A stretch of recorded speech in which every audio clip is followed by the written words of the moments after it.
नमस्कार दोस्तों, स्वागत है आपका आज के मुख्य समाचारों में। जी हां दोस्तों, आपको यहां पर देखने को मिलेंगी सुबह से लेकर शाम तक की तमाम बड़ी खबरें, मुख्य समाचार, ब्रेकिंग न्यूज़ अपडेट्स के रूप में। तो दोस्तों, आप सभी लोगों से रिक्वेस्ट है इस वीडियो को ज़्यादा से ज़्यादा लाइक और शेयर करें। तो चलिए दोस्तों, जान लेते हैं आज की पहली बड़ी खबर। असम के मदरसों पर चला सरकारी बुलडोजर, 27 दिन में तीसरे मदरसे पर कार्यवाही, सभी पर आतंकवादियों को ट्रेनिंग देने का है आरोप। जी हां दोस्तों, असम के बोगाई गांव में बुधवार को प्रशासन ने एक और मदरसा ढहा दिया। आरोप है कि इस मदरसे का इस्तेमाल आतंकी गतिविधियों को अंजाम देने के लिए किया जा रहा था। केबत्री पार्ट 4 गांव में बने मकारजुल्मा आरिफ कुआरियान मदरसे को गिराने के लिए कई बुलडोजर चलाए गए थे। इलाके में बड़ी संख्या में सैन्य बल भी तैनात किया गया था। दोस्तों, असम में हाल ही में इमाम और मदरसे के शिक्षकों समेत 37 लोगों को गिरफ्तार किया गया था। इन पर आरोप था कि ये आतंकवादी संगठन AQIS, अलकायदा इन इंडियन सब कॉन्टिनेंट और ABT, असउल्लाह बांग्ला टीम से जुड़े हैं। इनकी गिरफ्तारी के बाद से ही प्रशासन मदरसों को गिराने की कार्यवाही कर रहा है। दोस्तों, इससे पहले प्रशासन ने 4 और 29 अगस्त को 2 और मदरसे गिराए थे।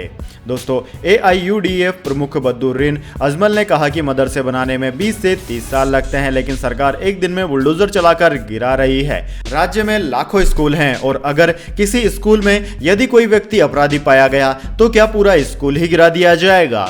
इसके बाद दोस्तों, अगली बड़ी खबर। सिद्धू मूसेवाला की हत्या के बाद शूटर्स ने समंदर किनारे मनाया था जश्न, करवाया था फोटो सेशन।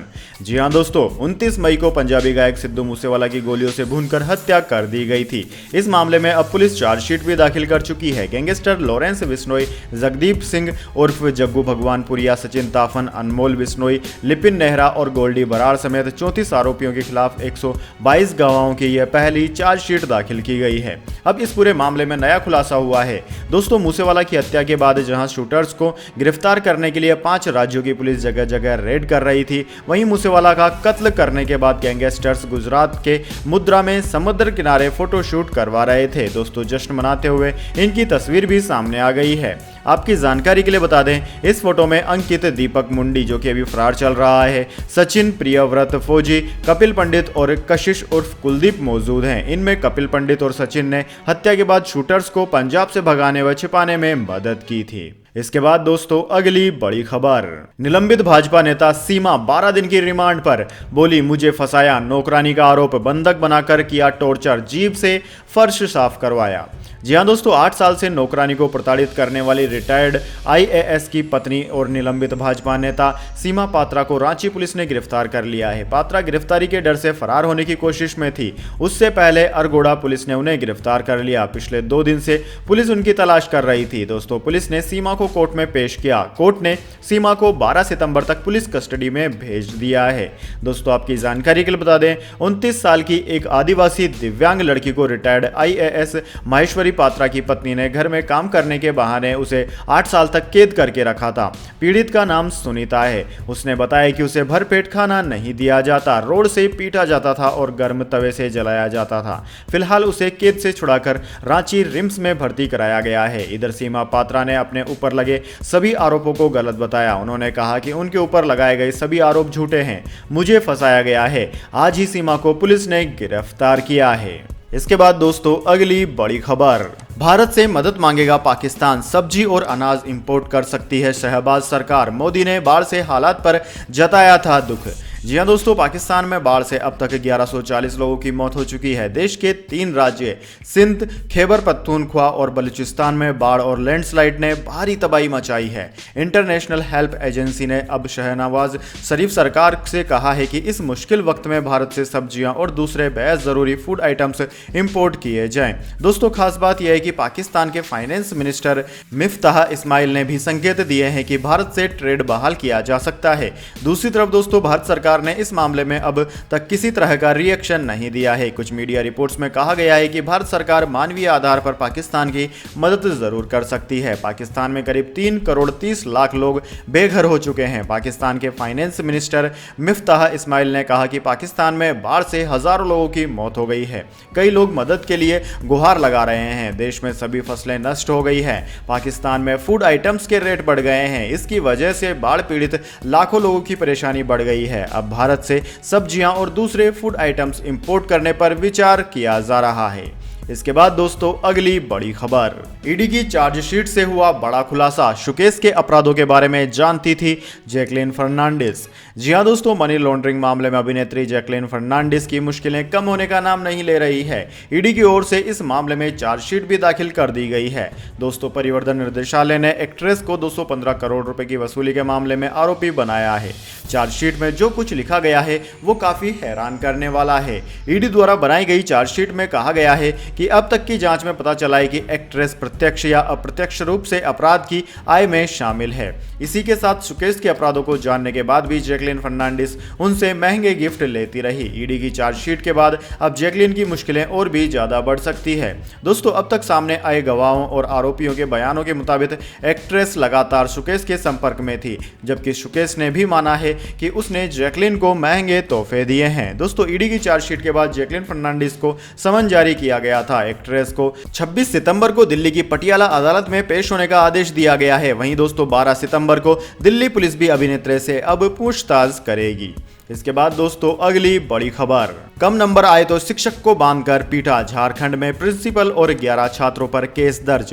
फेल होने से नाराज थे 9वीं कक्षा के स्टूडेंट्स। जी हां दोस्तों, झारखंड के दुमका में एक सरकारी स्कूल के 9वीं क्लास के स्टूडेंट्स ने अपने टीचर और स्कूल के 2 स्टाफ को पेट से बांधा और उनकी पिटाई कर दी। प्रैक्टिकल एग्जाम में कम नंबर आने की वजह से ये सभी स्टूडेंट्स फेल हो गए थे। स्टूडेंट्स का आरोप है कि टीचर ने जानबूझकर उन्हें कम नंबर दिए, जिसकी वजह से वे फेल हो गए। इसी बात से नाराज छात्रों ने टीचर, क्लर्क और चपरासी को स्कूल के ही आम के पेड़ में रस्सी से बांधा और जमकर पीटा। छात्रों ने इस पूरी घटना का फेसबुक लाइव भी किया। वीडियो सामने आने के बाद डीडीसी ने मामले की जांच कर दोषियों के खिलाफ कार्रवाई की बात कही है। वहीं दोस्तों, इस मामले में सहायक शिक्षक कुमार सुमन और लिपिक सोने रामचौड़े के लिखित आवेदन पर स्कूल के प्रिंसिपल रामदेव केसरी सहित 11 छात्रों को नामजद आरोपी बनाते हुए प्राथमिकी दर्ज की गई है। गोपी कांदर थाने में के लिए आवेदन में बताया गया है कि स्कूल के प्रिंसिपल के उकसाने पर ही छात्रों ने कुमार सुमन और सोने रामचौड़े के साथ मारपीट की। इसके बाद दोस्तों अगली बड़ी खबर, सोनाली फोगट की जमीन लीज पर लेने वाला था सुधीर सागवान, 6.25 एकड़ के कागज करा चुका था तैयार। तहसील से 3 बार टोकन भी लिए पर सोनाली नहीं पहुंची। जी हां दोस्तों, हरियाणा बीजेपी की नेता सोनाली फोगट के पीए सुधीर सागवान की नजर सोनाली की प्रॉपर्टी पर थी। वह हिसार सिरसा नेशनल हाईवे पर मौजूद सोनाली की 6 एकड़ जमीन की लीज अपने नाम कराने के लिए कागजात तैयार करवा चुका था। उसने इसके लिए 3 बार हिसार तहसील दफ्तर से टोकन भी लिए, मगर किसी न किसी वजह से तय तारीख पर सोनाली तहसील नहीं पहुंच सकी। गोवा पुलिस सुधीर सागवान को सोनाली फोगट के कत्ल के केस में गिरफ्तार कर 10 दिन के रिमांड पर ले चुकी है। दोस्तों, इसी केस की जांच के सिलसिले में गोवा पुलिस बुधवार को हिसार में सोनाली के डंडूर फार्म हाउस पर पहुंची। गोवा पुलिस हिसार के ही संत नगर में बनी सोनाली की कोठी पर भी जाएगी। सोनाली के एडवोकेट राजेश बिश्नोई ने कहा कि सुधीर की ओर से तैयार कराए गए लीज संबंधी कागजात गोवा पुलिस की जांच टीम को दे दिए गए हैं। इसके बाद दोस्तों अगली बड़ी खबर, India versus Pakistan Asia cup, ICC का बड़ा एक्शन, पाकिस्तान भारत की टीम पर लगाया जुर्माना। जी हां दोस्तों, एशिया कप 2022 में 28 अगस्त को जब भारत और पाकिस्तान की टीमें आमने सामने थी तब फैंस को काफ़ी मजा आया, क्योंकि यह मैच काफ़ी दमदार हुआ था और आखिरी ओवर में जाकर नतीजा पता लगा था। लेकिन दोस्तों, इस रोमांचक मैच के बीच दोनों ही टीमों पर जुर्माना लगाया गया है। आईसीसी द्वारा भारत और पाकिस्तान की टीम पर 40% का जुर्माना लगाया गया है। यह स्लो ओवर रेट की वजह से हुआ है। दोनों ही टीमों ने अपनी फील्ड के वक्त ओवर पूरे करने में तय वक्त से ज्यादा समय लिया। यह जुर्माना खिलाड़ियों की मैच फीस के हिसाब से लगता है, यानी कि दोस्तों भारतीय टीम को इसमें ज्यादा घाटा हुआ, क्योंकि पाकिस्तानी खिलाड़ियों के मुकाबले भारतीय खिलाड़ियों की मैच फीस काफी ज्यादा है। दोस्तों, मैच रेफरी जेफ क्रोइन के मुताबिक रोहित शर्मा और बाबर आजम दोनों ही कप्तान तय समय से करीब 2 ओवर पीछे चल रहे थे। आईसीसी ने अपने बयान में बताया कि खिलाड़ियों और उनके सहयोगी स्टाफ के लिए धीमी ओवर गति से संबंधित आईसीसी आचार संहिता के अनुच्छेद 2.22 के अनुसार खिलाड़ियों पर निर्धारित समय में 1 ओवर कम करने पर मैच फीस का 20% जुर्माना लगाया जाता है, जबकि 2 ओवर कम करने पर 40% जुर्माना लगाया जाता है। इसके बाद दोस्तों अगली बड़ी खबर, कांग्रेस अध्यक्ष सोनिया गांधी की मां का इटली में हुआ निधन, लंबे समय से थी बीमार।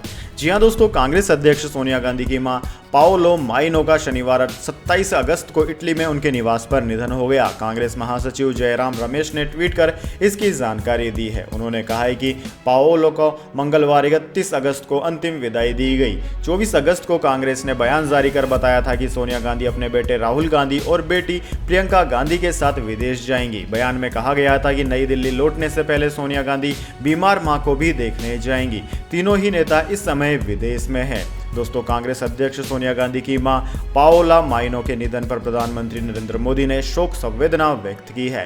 प्रधानमंत्री ने एक ट्वीट में कहा कि सोनिया गांधी जी की मां पाओलो माइनो के निधन पर मेरी श्रद्धांजलि। ईश्वर उनकी आत्मा को शांति प्रदान करे। शोक की इस घड़ी में मेरी संवेदनाएं पूरे परिवार के साथ हैं। इसके बाद दोस्तों, अगली बड़ी खबर, सॉफ्ट ड्रिंक्स मार्केट में रिलायंस की एंट्री। अंबानी ने 70 के दशक की कंपनी कैंपा कोला खरीदी। पेप्सी कोका कोला को टक्कर देने की है तैयारी। जी हां दोस्तों, रिलायंस एफएमसीजी कारोबार में एंट्री लेने वाली है। हाल ही में हुई एजीएम में रिलायंस रिटेल की डायरेक्टर ईशा अंबानी ने इसका ऐलान किया था। इस प्लान के तहत मुकेश अंबानी ने दिल्ली स्थित प्योर ड्रिंक्स ग्रुप के साथ करीब 22 करोड़ रुपए के सौदे में इस ब्रांड का अधिग्रहण किया है। दोस्तों, 1970 में कोका कोला के भारत से बाहर जाने के बाद जिस कैंपा कोला ने उसकी कमी को पूरा किया, वह अब दोबारा मार्केट में छाने को तैयार है। दोस्तों, कैंपा कोला 1970 के दशक में उसी प्योर ड्रिंक्स ग्रुप ने लॉन्च किया था जो भारतीय सॉफ्ट ड्रिंक्स मार्केट में 1949 में कोका कोला लेकर आया था। रिलायंस दीपावली पर इसको लॉन्च करने की तैयारी कर रहा है। दोस्तों, रिलायंस अब इस डील के साथ कोला मार्केट में उतरने जा रहा है। उसकी सीधी टक्कर कोका कोला और पेप्सिको के साथ होगी। इसमें ग्राहकों का फायदा हो सकता है। रिलायंस कैंपा कोला और नींबू नारंगी और कोला, इन 3 स्वाद में बाजार में उतरने की तैयारी कर रही है। इससे प्राइस वार फिर से शुरू हो जाएगा। इसके बाद दोस्तों, अगली बड़ी खबर, अमेरिका ने 500 चीनूक हेलीकॉप्टर्स की उड़ान रोकी। यूएस आर्मी ने कहा इंजन में खराबी की वजह से आग लगने का खतरा। भारत ने रिपोर्ट मांगी। जी हां दोस्तों, अमेरिका ने करीब 400 चीनूक हेलीकॉप्टर्स की उड़ान पर रोक लगा दी है। वॉल स्ट्रीट जर्नल के मुताबिक अमेरिकी सेना ने इंजन में आग लगने की आशंका को देखते हुए यह फैसला लिया है। इसी बीच दोस्तों, भारत ने अमेरिका से इस मामले में रिपोर्ट मांगी है। अमेरिकी सेना के अधिकारियों को चीनूक हेलीकॉप्टर्स के इंजन में कुछ खराबी होने की आशंका है। दोस्तों, एक अफसर ने कहा कि कुछ हेलीकॉप्टर्स के इंजन में आग लगने की सूचना मिली थी। हमने करीब 70 हेलीकॉप्टर्स का इंस्पेक्शन किया। इसके बाद चीनूक के पूरे बेड़े के फ्लाइट ऑपरेशंस रोक दिए गए। वहीं दोस्तों, अभी समाचार को सामने आने के बाद इंडियन एयरफोर्स ने भी अमेरिका से चीनूक हेलीकॉप्टर्स की उड़ान पर लगाई गई रोक के बारे में जानकारी मांगी है। भारतीय वायुसेना ने कहा है कि हमारे पास 15 चीनूक मौजूद हैं। सभी ऑपरेशंस में हिस्सा लेते हैं। भारत में इनकी उड़ानें नहीं रोकी गई है। हमने अमेरिकी कंपनी से वजह पूछी है। यह भी पूछा है कि क्या इससे भारतीय वायुसेना की चीनूक फ्लीट को कोई खतरा है। भारतीय वायुसेना की फ्लीट चंडीगढ़ के एयरफोर्स बेस पर तैनात है। इसके बाद दोस्तों, अगली बड़ी खबर, इस दिन ओटीटी पर रिलीज होने जा रही है आमिर खान की फिल्म लाल सिंह चड्ढा का डिजिटल सौदा हो गया है पक्का। जी हां दोस्तों, नेटफ्लिक्स ने भारत में अपने हिंदी दर्शकों के अगले 1 साल तक भरपूर मनोरंजन के लिए अपनी नई 10 ओरिजिनल फिल्मों का ऐलान सोमवार को मुंबई में किया। कार्यक्रम की चौंकाने वाली बात रही कि इस दौरान नेटफ्लिक्स ओरिजिनल्स के रूप में बन रही निर्देशक सुजय घोष की film devotion of suspect x की लीड एक्ट्रेस करीना कपूर का एन मौके पर कार्यक्रम में आना। तयशुदा कार्यक्रम के मुताबिक नेटफ्लिक्स के इस फिल्म डे का समापन करीना कपूर के आगमन से ही होना था। लेकिन दोस्तों, करीना की हालिया रिलीज फिल्म लाल सिंह चड्ढा को लेकर सोशल मीडिया पर बने नकारात्मक माहौल को देखते हुए यह कार्यक्रम नहीं हुआ। अब दोस्तों, वहीं से शुरू हुई तफ्तीशों से पता चला है कि नेटफ्लिक्स ने न सिर्फ लाल सिंह चड्ढा के ओटीटी अधिकार खरीद लिए हैं, बल्कि इसकी रिलीज डेट भी फाइनल कर दी है। इसके बाद दोस्तों, अगली बड़ी खबर, रोहित शर्मा ने 1 रन बनाते ही अपने नाम किया बड़ा रिकॉर्ड। ऐसा करने वाले पहले क्रिकेटर। जी हां दोस्तों, एशिया कप 2022 में टीम इंडिया का दूसरा मुकाबला हांगकांग के साथ था। दोस्तों, बुधवार को हुए इस मैच में टीम इंडिया के कप्तान रोहित शर्मा ने जैसे ही अपना पहला रन स्कोर किया, उन्होंने एक बड़ा रिकॉर्ड बना दिया। रोहित शर्मा ने T20 इंटरनेशनल में 3,500 रन पूरे कर लिए हैं। वह ऐसा करने वाले दुनिया के पहले क्रिकेटर हैं। जी हां दोस्तों, इस मुकाबले से पहले रोहित शर्मा ने 3,499 रन बनाए थे। ऐसे में उन्हें सिर्फ 1 रन की ही जरूरत थी। हांगकांग के खिलाफ टीम इंडिया की पहले बैटिंग आई, ऐसे में कप्तान रोहित शर्मा का रिकॉर्ड बनाने का भरपूर मौका भी मिला।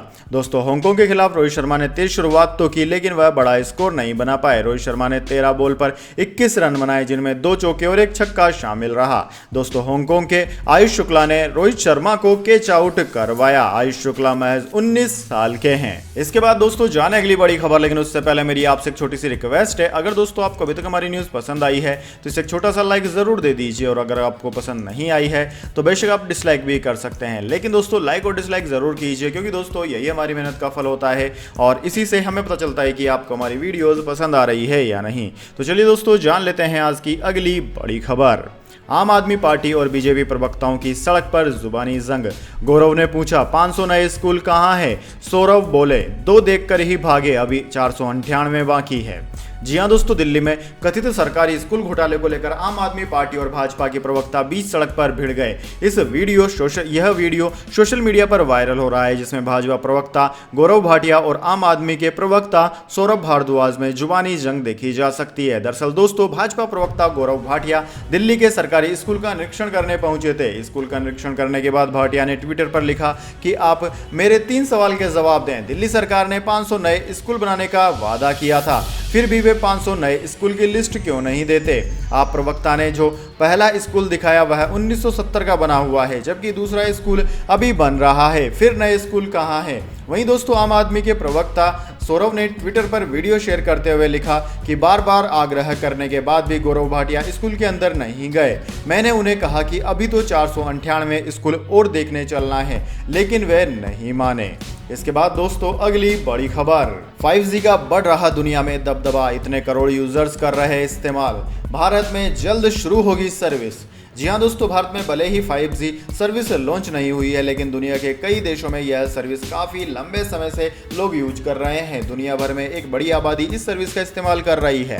दोस्तों साल 2022 की दूसरी तिमाही में 5G सब्सक्राइबर्स की संख्या काफ़ी ज़्यादा बढ़ी है। 7 करोड़ यूजर्स ने इस तिमाही यानी कि 5G सर्विस का इस तिमाही में इस्तेमाल शुरू किया है। इसके साथ ही दुनिया भर में 5G सब्सक्राइबर्स की संख्या 69 करोड़ पहुंच गई है। यह जानकारी स्वीडन के टेलीकॉम इक्विपमेंट मैन्युफैक्चरर एरिक्सन ने अपनी 6 रिपोर्ट में दी है। वहीं दोस्तों 4G सब्सक्राइबर्स की संख्या अब 5 अरब पहुंच गई है। 4G कस्टमर्स की संख्या भी बढ़ी है। जिस तेजी से 5G का विस्तार हो रहा है, कयास लगाए जा रहे हैं कि साल 2022 के अंत तक इसके सब्सक्राइबर्स की संख्या 1 अरब के पार पहुंच जाएगी। इसके बाद दोस्तों अगली बड़ी खबर, क्रिप्टो करेंसी के नियमों को लेकर मंथन, वित्त मंत्रालय कर रहा गंभीर चर्चा। जी हाँ दोस्तों, क्रिप्टो करेंसी और इससे संबंधित नियमों को लेकर केंद्र सरकार गंभीर चर्चा कर रही है। वित्त मंत्रालय के सूत्रों से यह जानकारी मिली है। रिपोर्ट के मुताबिक उन्होंने कहा है कि ज्यादातर देश इस आभासी मुद्रा को टेरर फंडिंग और मनी लॉन्ड्रिंग के स्रोत के रूप में देखते हैं। अगस्त में ही परिवर्तन निदेशालय ने कथित मनी लॉन्ड्रिंग और अन्य उल्लंघनों के संबंध में कई क्रिप्टो कंपनियों पर छापे मारे थे। मामले से जुड़े सूत्रों ने बुधवार को बिजनेस टुडे को बताया कि फिलहाल क्रिप्टो करेंसी से संबंधित नियमों पर गहन विचार विमर्श का दौर जारी है। उन्होंने कहा कि इस बात से कोई इनकार नहीं है कि ज्यादातर देशों में क्रिप्टो को टेरर फंडिंग और मनी लॉन्ड्रिंग के रूप में देखा जाता है।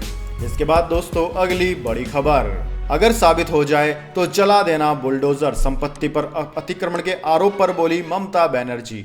जी हां दोस्तों, पश्चिम बंगाल की मुख्यमंत्री ममता बनर्जी ने बुधवार को कहा कि अगर वह यह साबित हो जाता है कि मैंने किसी संपत्ति पर अतिक्रमण किया है या ऐसा करने में किसी की मदद की है तो उस पर बुलडोजर चला देना। इसके लिए मैंने अधिकारियों को निर्देश दिए हैं कि जाँच की जाए और यदि कोई ऐसी संपत्ति मिले तो मुझसे पूछे बिना ही उसे तोड़ दिया जाए। दोस्तों ममता बनर्जी ने कहा कि अगर मेरे परिवार को केंद्रीय एजेंसियों से नोटिस मिलता है तो मैं इसे कानूनी रूप से लड़ूंगी। हालांकि यह इन दिनों कठिन हो गया है, मुझे न्यायपालिका पर भरोसा है।